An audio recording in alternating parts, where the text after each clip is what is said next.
Now please welcome President Passenger Airlines Air Canada, Benjamin Smith, and CEO Apex, Joe Leader.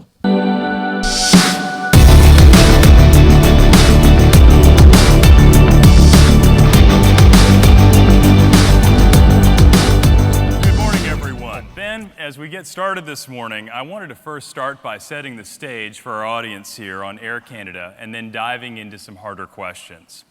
Air Canada is the largest foreign carrier that enters the U.S. and the world. In the spirit of Skift, Air Canada views itself as a disruptor. What's caused the silent revolution at Air Canada, and what's the change in the business plan? Sure. Okay, well, thank you, Joe, and good morning, everyone.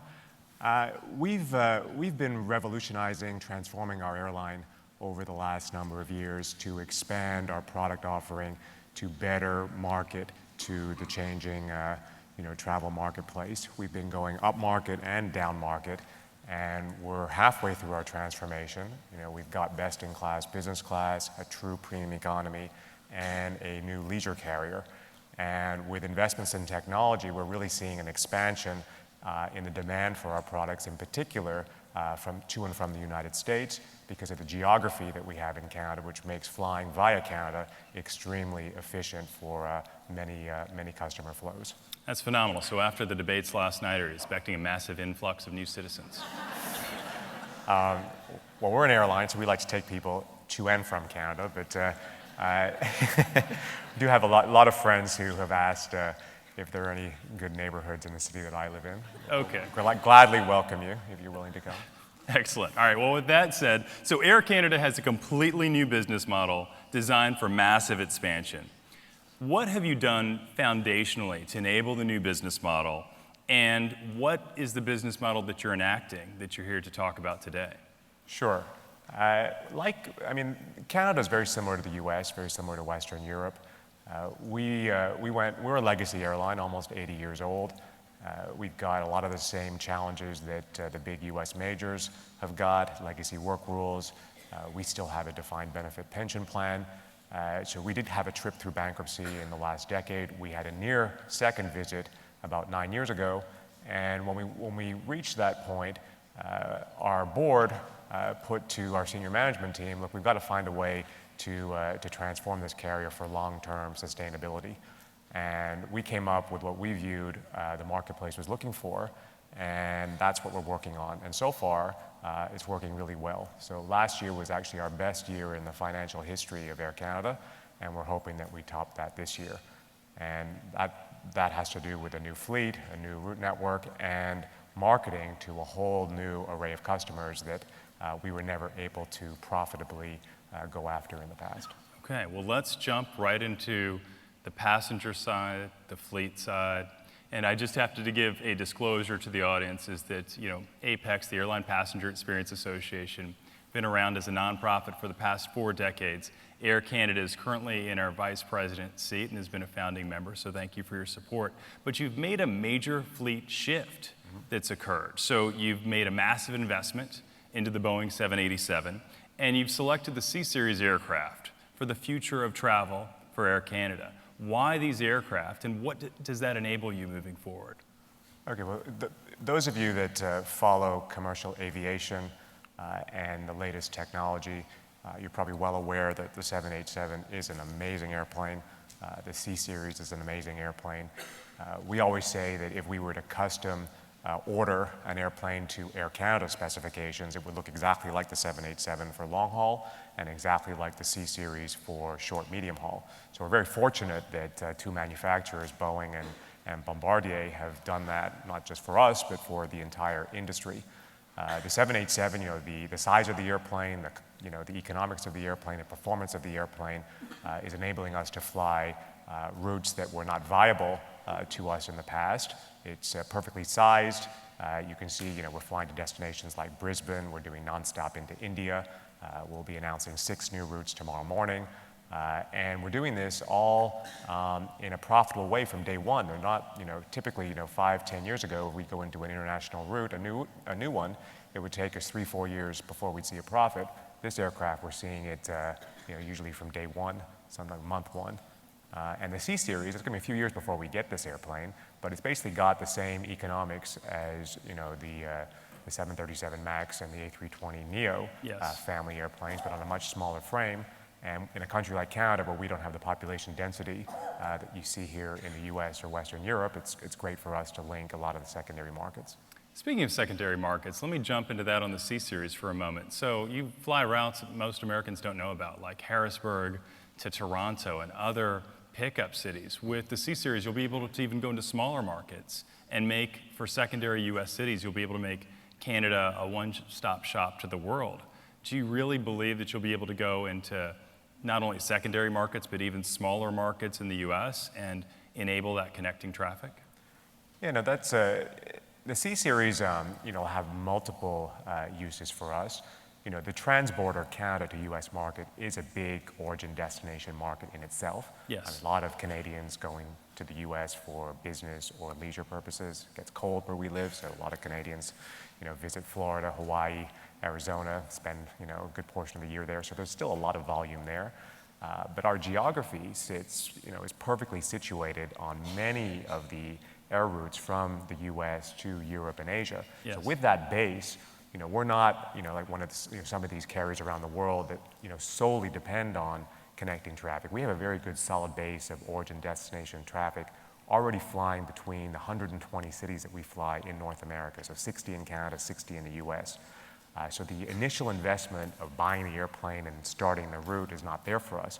We just need to upgauge the airplane if we want to go after connecting flows. Right. So, part of our new business model is to piggyback on the strong traffic between Canada and the US, use the geography that we have, use the new technology with C Series, the 787s, and then use what we've invested in, a superior product and an expanded product offering to offer something very unique in the US and Europe and Asia to and from North America that's not there. That's both at the lower end and the higher end, and have a solid competitive offering in the middle to propel our airline, hopefully, to a more sustainable future. Yes.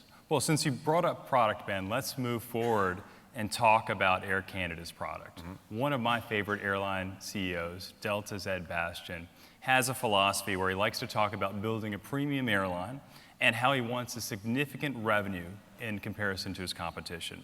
For mainline Air Canada, do you see a significant market premium, or will meeting market pricing alone allow you to succeed financially? Okay, it's a good question.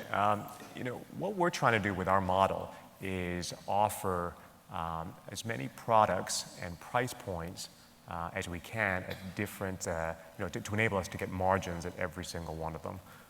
So obviously at the high end, we're looking for the best possible yield. In terms of premium versus our competitors, some of the price points that we compete in, we feel that we're just plain competitive. But some of the very key ones, be it the business class cabin that we offer internationally, as well as Rouge, our leisure end, we view our product as superior to anything else coming out of North America, and we are definitely expecting a premium in those areas. Okay, well, we'll jump to Rouge in a moment, but while we're starting on premium, let's work our way through the cabins with premium economy. Okay. In the 787 and in your 777s, you've made a big investment in premium economy. What's Air Canada's strategy, and why is premium economy so important to you? So premium economy, we studied this space for a very long time.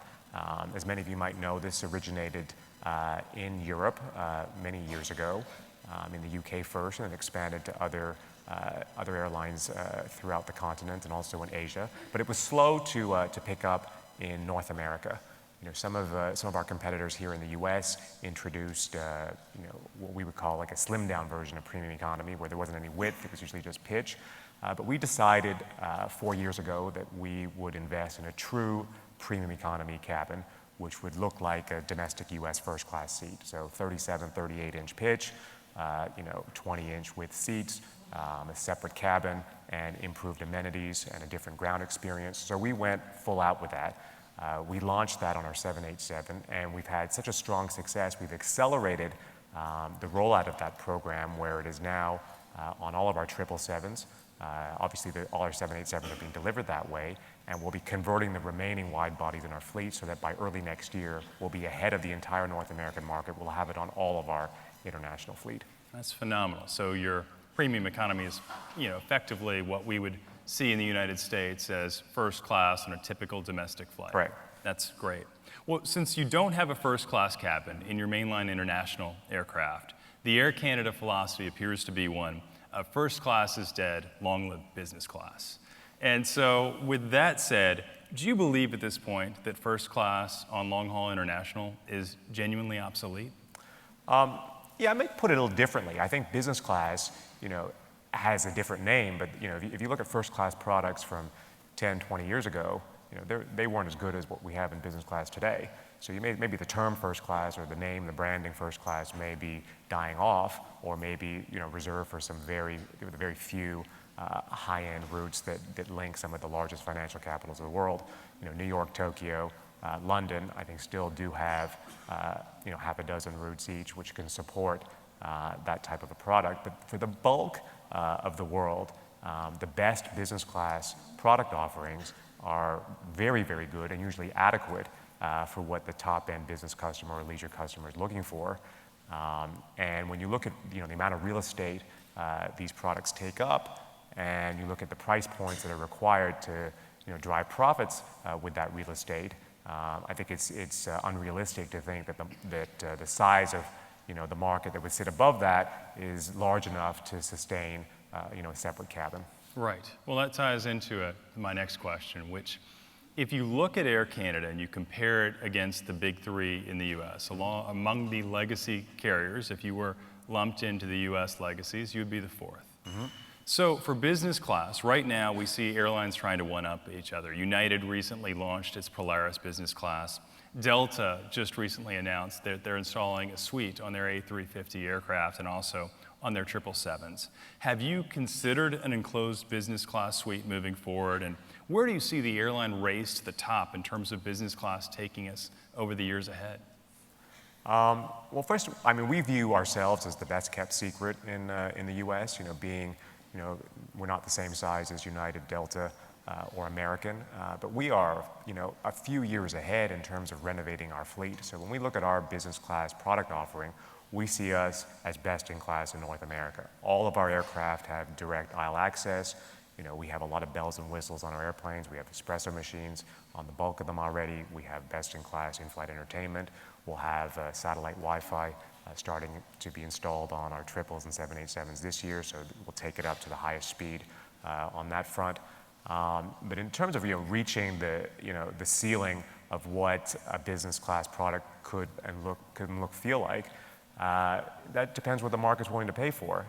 If you go back a couple decades when we had first, business, and economy on most of the international carriers, first class looked like business class today. Right. And business class looked like premium economy. Yes. So I think if business class gets to be too high end, it'll probably start to shrink, and we'll see a better premium economy, and maybe the whole circle will start around again. Awesome. Suites in premium economy, you're saying that? Yeah, and whether we would whether we would put a enclosed some type of a enclosed structure around our business class seat, I think that'll be to be determined. If there's enough demand for it. We hear from some of our customers that the current seat is adequate, more than adequate in many cases. Especially for flights up to 12 hours. But the ultra long haul flights, there are some people who prefer a more private enclosed area, and we're studying along with the seat manufacturers how can we make that happen in a cost-effective way. Let me tease out something that we talked about backstage, which is you did a test of how passengers would feel about a suite-like product, and they loved the current Air Canada product. It was a short-lived test. They demanded their product back. Is the product that strong? Is the loyalty to what you're offering now that strong? I think those of you that are in merchandising or retailing, one of the key objectives of all of us in this space is, we want to exceed the expectations of our customers. Yes. And I think if you're successful in doing that, you're usually able to get the price points that you're looking for, because you've met the value proposition that the customer was expecting.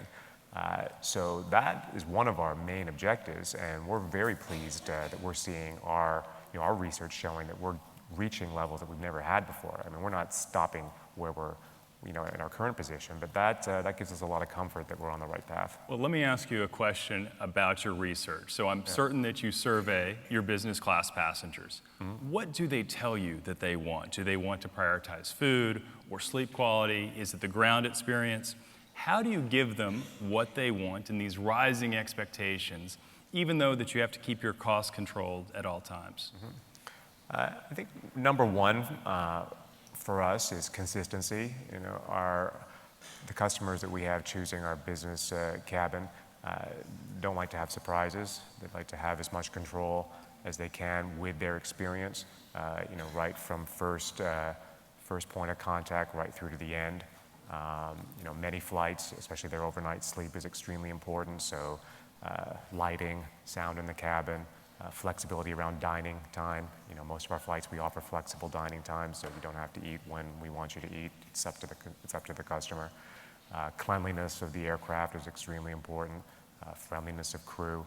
But I think the top three, definitely consistency, sleep, and easing the stress of flying or traveling. Going through airports is not always easy. There's always a lot of roadblocks.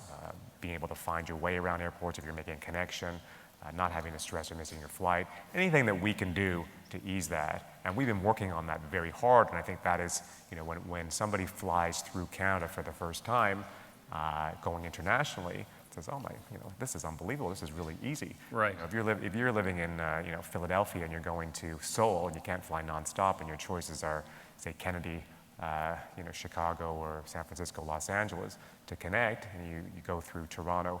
First of all, it's going to be the fastest way to get there, and the experience of connecting in Toronto is like a true transit, which we don't have in North America. We're the first ones to have that. Any of you that have been to Munich, Amsterdam, or Hong Kong, it's a very easy cross the concourse type connection. We're creating that in Canada because we have pre-clearance of U.S. formalities in Canada. So on the inbound, you enter the U.S. and Canada, and on the outbound, it's a straight transit.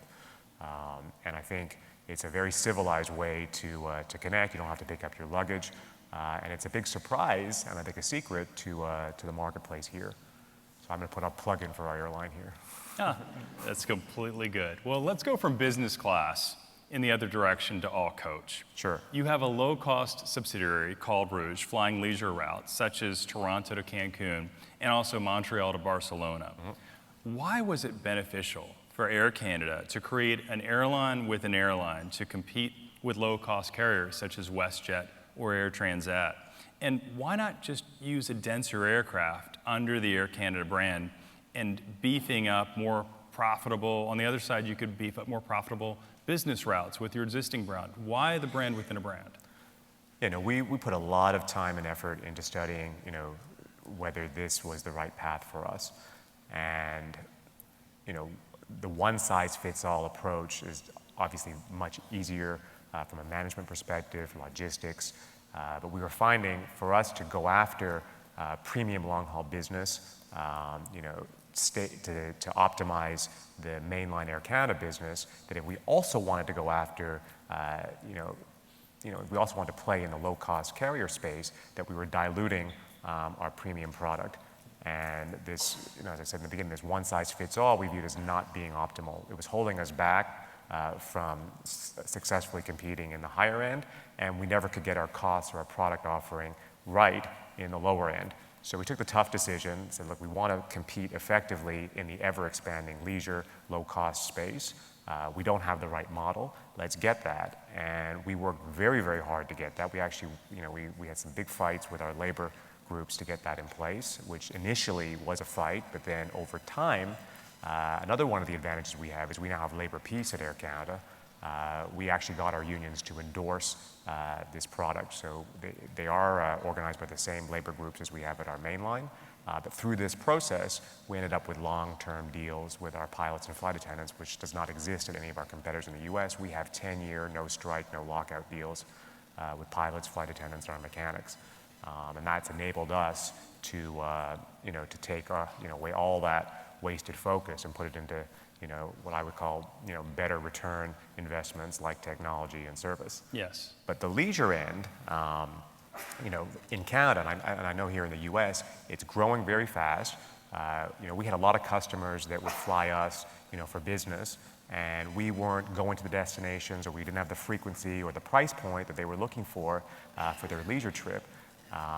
And so this new entity that we've created, Air Canada Rouge, is now, first of all, we're gaining a lot of our customers who we lost to other airlines when they were flying for those reasons have come back to us, and we're also getting people who are just in that space.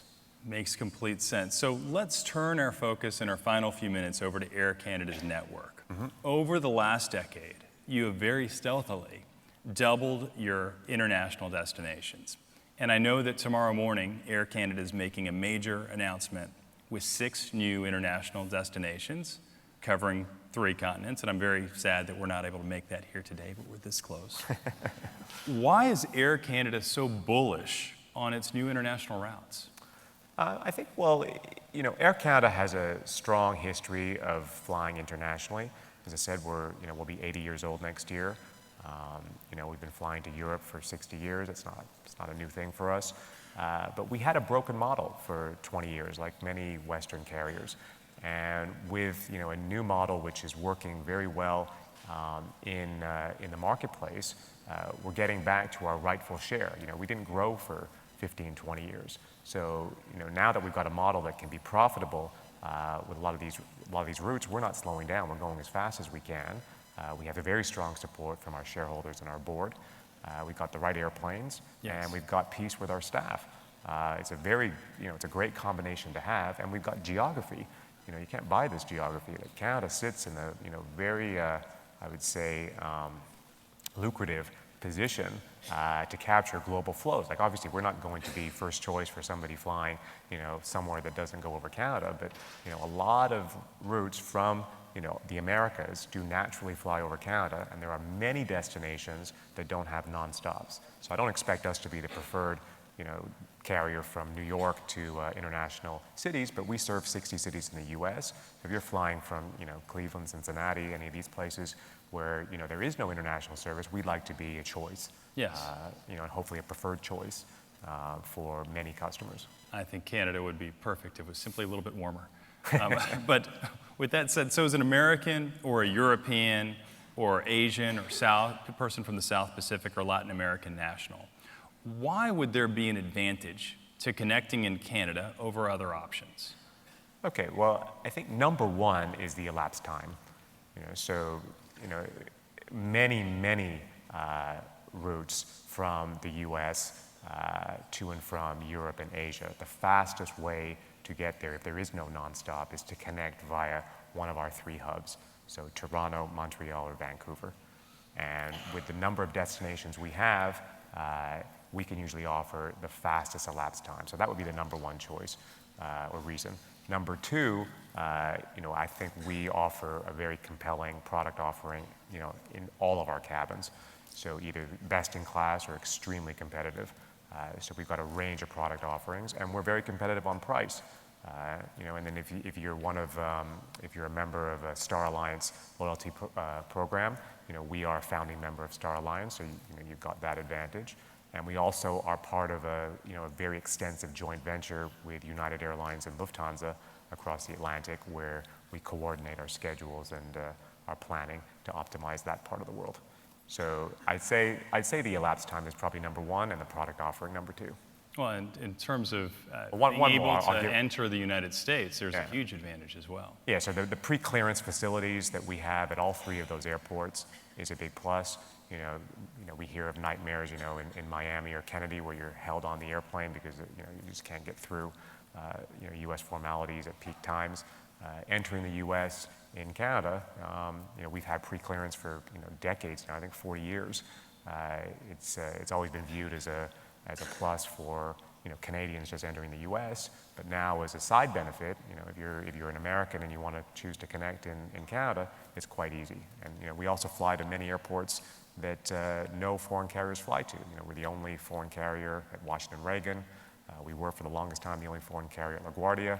And of course, all the secondary points throughout the U.S. That's a good point. And in Canada, you actually, to make it clear to the audience, you don't actually have to pick up your luggage. Yeah. You enter the U.S. seeing a picture of your luggage, and then continue and connect immediately onto your flight through pre-clearance. And once you land in the US, you're done. There's no additional clearance. Yeah, I mean, I'll give you, say, a like-for-like example. So, you know, pick a US city, say Pittsburgh, and you want to go to Beijing. So obviously no service to Asia from Pittsburgh.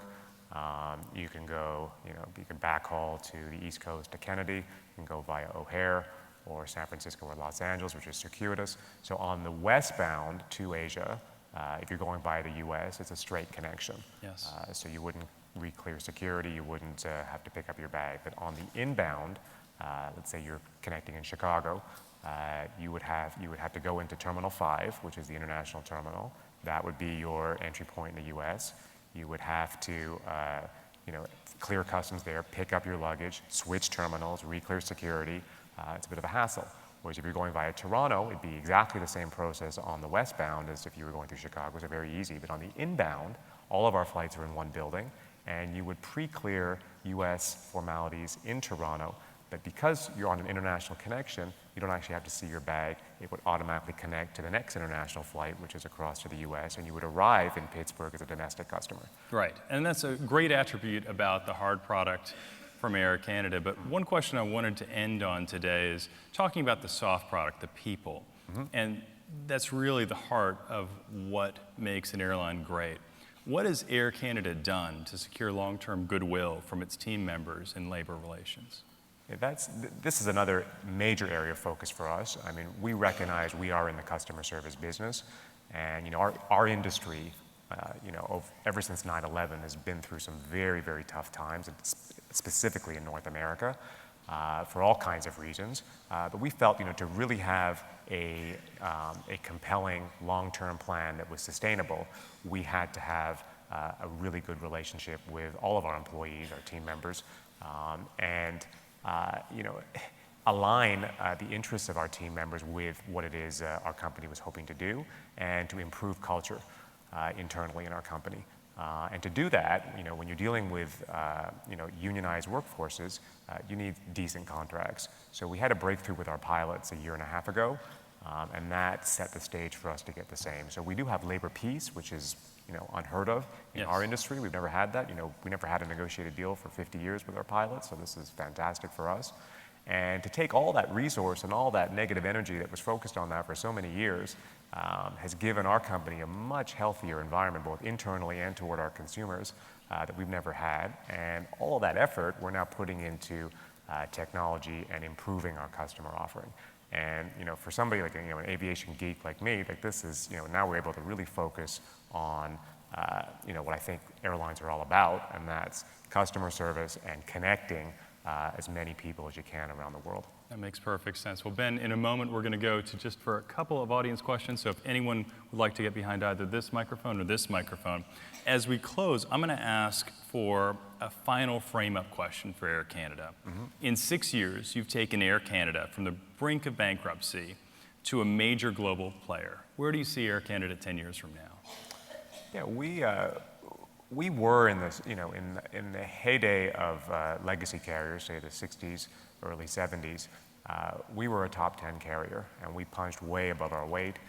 We had, you know, we were industry first on a lot of customer introductions and a lot of technology inventions. You know, we invented the black box at Air Canada, just to give you one example. First non-smoking airline, first kiosk, airline kiosk. You invented the airline alliance with Star Alliance. Yes. So we definitely like to reclaim our position as a top 10 global carrier on all metrics, all measurements. You know, both customer service, profitability, route network, and we would like to be viewed as a key innovator in this space. You know, we're setting up a technology lab in-house. We'll put, you know, not just distribution and booking, but also what we do within our company. We feel, you know, change is very good. We do very much enjoy being disruptors in a good way. And we think that our size positions us very well to hopefully partner with many of you guys here. That's why I'm really happy to be here to do some really neat things in the future. That's perfect. Well, that's a nice way to frame up and end the session. Thank you so much for Most welcome. joining us, and thank you for being here at Skift. Thank you.